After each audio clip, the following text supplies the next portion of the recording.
മാവൊന്നും കുഴച്ച് പരത്താതെ വളരെ എളുപ്പത്തിൽ തയ്യാറാക്കിയെടുക്കാൻ വേണ്ടി പറ്റുന്ന നല്ലൊരു പലഹാരത്തിൻ്റെ റെസിപ്പിയുമായിട്ടാണ് ഇന്ന് ഞാൻ വന്നിരിക്കുന്നത്. കുട്ടികൾക്കൊക്കെ ഒരുപാട് ഇഷ്ടാവുന്ന ഈ ഒരു പലഹാരം എങ്ങനെയാണ് ഉണ്ടാക്കുന്നതെന്നൊക്കെ നമുക്കൊന്ന് നോക്കിയിട്ട് വരാം. അതിന് മുന്നേയിട്ട് എൻ്റെ ചാനൽ ആദ്യമായിട്ട് കാണുന്നവരാണെങ്കിൽ ഞാൻ ഇടുന്ന വീഡിയോസ് നിങ്ങൾക്ക് ഇഷ്ടമാകുന്നുണ്ടെങ്കിൽ ചാനൽ ഒന്ന് സബ്സ്ക്രൈബ് ചെയ്ത് സപ്പോർട്ട് ചെയ്യാൻ മറന്നുപോലെ. സബ്സ്ക്രൈബ് ചെയ്യുമ്പോൾ തൊട്ടടുത്ത ബെല്ലൈക്കൺ പ്രസ് ചെയ്ത് ഓൾ എന്ന ഓപ്ഷൻ എനേബിൾ ചെയ്യുകയാണെങ്കിൽ ഞാൻ ഇടുന്ന വീഡിയോസിൻ്റെ നോട്ടിഫിക്കേഷൻ നിങ്ങൾക്ക് കിട്ടുന്നതായിരിക്കും. ആദ്യം തന്നെ ഇതിൻ്റെ കൂട്ട് തയ്യാറാക്കിയെടുക്കാം. അതിനായിട്ടൊരു ബൗളിലേക്ക് 1 കപ്പ് ചെറു ചൂട് പാലാണ് എടുത്തിരിക്കുന്നത്. ചെറു ചൂടായിട്ടുള്ള പാല് തന്നെ എടുക്കാൻ വേണ്ടി ശ്രദ്ധിക്കണം. ഇതിലേക്ക് 3 ടേബിൾ സ്പൂൺ പഞ്ചസാര ചേർത്ത് കൊടുക്കാം.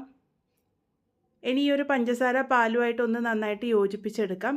പാലെടുക്കുമ്പോൾ ചെറു ചൂടായിട്ടുള്ള പാല് തന്നെ എടുക്കാൻ വേണ്ടി ശ്രദ്ധിക്കണം. നമ്മളിതിലേക്ക് ഈസ്റ്റ് ഇടുന്നുണ്ട്. അത് ആക്ടിവേറ്റ് ചെയ്യാൻ വേണ്ടിയിട്ട് ചെറു ചൂടായിട്ടുള്ള പാല് തന്നെ ആവശ്യമായിട്ടുണ്ട്. ഇതിലേക്ക് ഇനി 1 ടീസ്പൂൺ ഈസ്റ്റാണ് ചേർത്ത് കൊടുക്കുന്നത്. നിങ്ങൾക്ക് ഇൻസ്റ്റൻറ്റ് ഡ്രൈ ഈസ്റ്റോ അല്ലെങ്കിൽ ഈസ്റ്റ് ഗ്രാന്യൂൾസോ ഏത് വേണമെങ്കിലും ചേർത്ത് കൊടുക്കാവുന്നതാണ്. ഇതൊന്ന് നല്ലപോലെ തന്നെ ആദ്യം പാലുമായിട്ട് യോജിപ്പിച്ചെടുക്കാം. അതിനുശേഷം ഒരു 10 മിനിറ്റ് നേരത്തേക്ക് ഇതൊന്ന് റെസ്റ്റ് ചെയ്യാൻ വേണ്ടി വയ്ക്കാം. ആ ഒരു സമയമാകുമ്പോഴേക്കും ഇത് നന്നായിട്ട് പൊന്തിയൊക്കെ വന്നോളും. ഇപ്പോൾ ഏകദേശം 10 മിനിറ്റ് ആയിട്ടുണ്ട്. നന്നായിട്ട് പൊങ്ങിയൊക്കെ വന്നിട്ടുണ്ട്. ഇനി ഇതിലേക്ക് ചേർക്കാൻ വേണ്ടി പോകുന്നത് മുട്ടയാണ്. ഒരു മുട്ട ഞാനിവിടെ ചേർത്ത് കൊടുക്കുന്നുണ്ട്. മുട്ട ഫ്രിഡ്ജിലൊക്കെ വെച്ച മുട്ടയാണെങ്കിൽ പുറമേ വെച്ച് ഒന്ന് തണുപ്പ് മാറിയതിന് ശേഷം മാത്രം ചേർത്ത് കൊടുക്കുക. ഇതിലേക്ക് 2 ടേബിൾ സ്പൂൺ റിഫൈൻഡ് ഓയിലാണ് ചേർത്ത് കൊടുത്തിരിക്കുന്നത്. ഇതിന് പകരം നിങ്ങൾക്ക് ബട്ടറും ചേർത്ത് കൊടുക്കാവുന്നതാണ്. ഇതിലേക്ക് നല്ലൊരു ഫ്ലേവറിനായിട്ട് 3/4 ടീസ്പൂൺ വാനില എസൻസും 1/4 ടീസ്പൂണിൻ്റെ പകുതി അളവ് ഉപ്പും ഇട്ടിട്ട് ഒന്ന് നല്ല പോലെ തന്നെ ആദ്യം യോജിപ്പിച്ചെടുക്കാം. എല്ലാം നന്നായിട്ടൊന്ന് യോജിച്ച് വന്നതിന് ശേഷം വേണം നമ്മൾ ഇതിലേക്ക് പൊടി ചേർത്ത് കൊടുക്കാൻ വേണ്ടിയിട്ട്. ഇപ്പം ഇത് നന്നായിട്ട് തന്നെ മിക്സ് ചെയ്തെടുത്തിട്ടുണ്ട്. ഇനി ഇതിലേക്ക് മൈദയാണ് ചേർത്ത് കൊടുക്കുന്നത്. 1.5 കപ്പ് മൈദയാണ് നമുക്കിതിലേക്ക് ആവശ്യമായിട്ടുള്ളത്. അപ്പോൾ അരക്കപ്പായിട്ടാണ് ഞാനിപ്പോൾ ഇവിടെ ചേർത്ത് കൊടുക്കുന്നത്.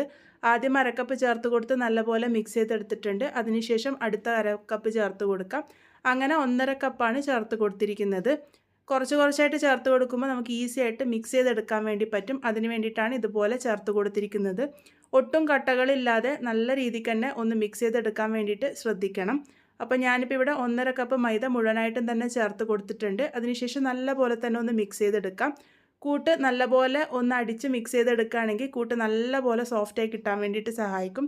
അപ്പോൾ ഞാനിതിപ്പോൾ നല്ലപോലെ തന്നെ ഒന്ന് മിക്സ് ചെയ്തെടുത്തിട്ടുണ്ട്. ഒട്ടും കട്ടകളില്ലാതെ നമ്മളെ കൂട്ട് ഇവിടെ റെഡിയായി കിട്ടിയിട്ടുണ്ട്. ഈ ഒരു പാകത്തിനാണ് നമ്മളുടെ കൂട്ടിരിക്കുക. ഇതുപോലെ വേണം തയ്യാറാക്കി എടുക്കാൻ വേണ്ടിയിട്ട്. ഇനി ഇതൊന്ന് റെസ്റ്റ് ചെയ്യാൻ വേണ്ടി വെക്കാം. അരികുകളിൽ നിന്നൊക്കെ ഒന്ന് മാറ്റിയെടുത്തതിന് ശേഷം നമുക്കിത് ഒരു മണിക്കൂർ നേരത്തേക്ക് റെസ്റ്റ് ചെയ്യാൻ വേണ്ടി വെക്കാം. ആ ഒരു സമയമാകുമ്പോഴേക്കും ഇത് നല്ല പോലെ തന്നെ ഫെർമെൻ്റായിട്ട് വന്നോളും. 3/4 മണിക്കൂർ മുതൽ 1 മണിക്കൂർ നേരമാണ് ഏകദേശം എടുക്കുക. നല്ല ചൂടുള്ള സമയമായതുകൊണ്ട് തന്നെ ഈസിയായിട്ട് ഫെർമെൻ്റായിട്ട് കിട്ടിക്കോളും. ഇപ്പോൾ ഇത് 1 മണിക്കൂർ റെസ്റ്റ് ചെയ്യാൻ വേണ്ടി വെച്ചിട്ടുണ്ട്. നല്ല പോലെ തന്നെ ഫെർമെൻ്റായിട്ട് വന്നിട്ടുണ്ട്. നിങ്ങൾക്ക് കാണുമ്പോൾ തന്നെ മനസ്സിലായിട്ടുണ്ടാവും. നല്ല പോലെ തന്നെ പൊങ്ങിയൊക്കെ കിട്ടിയിട്ടുണ്ട്. ഒന്ന് നല്ല പോലെ തന്നെ മിക്സ് ചെയ്തെടുത്ത് കഴിഞ്ഞാൽ നമ്മളുടെ ബാറ്ററി ഇവിടെ റെഡി ആയിട്ടുണ്ട്. ഈ ഒരു കൺസിസ്റ്റൻസിയിൽ വേണം നമ്മളുടെ കൂട്ടിരിക്കാൻ വേണ്ടിയിട്ട്. ആ ഒരു 1.5 കപ്പ് മൈദക്ക് 1 കപ്പ് പാലെടുക്കുകയാണെങ്കിൽ കറക്റ്റായിട്ട് തന്നെയാണ് നിങ്ങൾക്ക് കിട്ടുക. ഇതിപ്പോൾ ബാറ്ററി ഇവിടെ റെഡി ആയിട്ടുണ്ട്. ഇനി ഇതെങ്ങനെയാണ് ചുട്ടെടുക്കുന്നതെന്ന് നോക്കാം. ഇത് ഫ്രൈ ചെയ്തെടുക്കാനായിട്ട് കുറച്ച് ഓയിൽ നേരത്തെ തന്നെ ചൂടാക്കാൻ വേണ്ടി വെച്ചിരുന്നു. ഞാനിവിടെ റിഫൈൻഡ് ഓയിലാണ് ഉപയോഗിച്ചിരിക്കുന്നത്. എണ്ണ ഒരുപാട് ചൂടായി പോവരുത്. അതാണ് ഇവിടെ പ്രത്യേകം ശ്രദ്ധിക്കാനുള്ളത്. ഇനി ഇതുപോലത്തെ തവി നമ്മൾക്ക് ആവശ്യമായിട്ടുണ്ട്. ഇത് എല്ലാവരുടെ വീട്ടിലും സാധാരണഗതിയിൽ കാണുന്ന ആ ഒരു കുഴിയുള്ള ടൈപ്പ് തവിയാണ്. ഈ ഒരു തവി ആദ്യം എണ്ണയിലൊന്ന് നല്ലപോലെ മുക്കി ആ ഒരു തവി ഒന്ന് ചൂടായി വന്നതിന് ശേഷം വേണം നമ്മൾ ഈ ഒരു കൂട്ട് അതിലേക്ക് ഒഴിച്ചു കൊടുക്കാൻ വേണ്ടിയിട്ട്. അതിനുശേഷം ഇതിൻ്റെ മുകളിലേക്കായിട്ട് ഒന്ന് ലെവൽ ചെയ്യാൻ വേണ്ടിയിട്ട് ഒരു സ്പൂൺ എണ്ണയിൽ മുക്കിയിട്ട് ഒന്ന് ലെവൽ ചെയ്തെടുത്തതിന് ശേഷം ഈ ഒരു സ്പൂൺ ഉപയോഗിച്ച് തന്നെ എണ്ണ ഇതിൻ്റെ മുകളിലേക്ക് ഒന്ന് ചെറുതായിട്ട് നമുക്ക് തട്ടി കൊടുക്കാം. അപ്പോൾ എന്ന് വെച്ചാൽ അത് നല്ല പോലെ തന്നെ പൊങ്ങി വരും.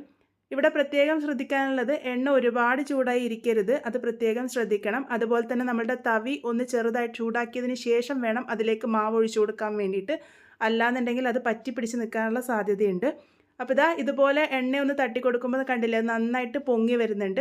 ഇതുപോലെ പൊങ്ങി വന്നതിന് ശേഷം നമുക്കിത് ആ ഒരു തവിയിൽ നിന്നും ഈസി ആയിട്ട് തന്നെ മാറ്റിയെടുക്കാൻ വേണ്ടി പറ്റും.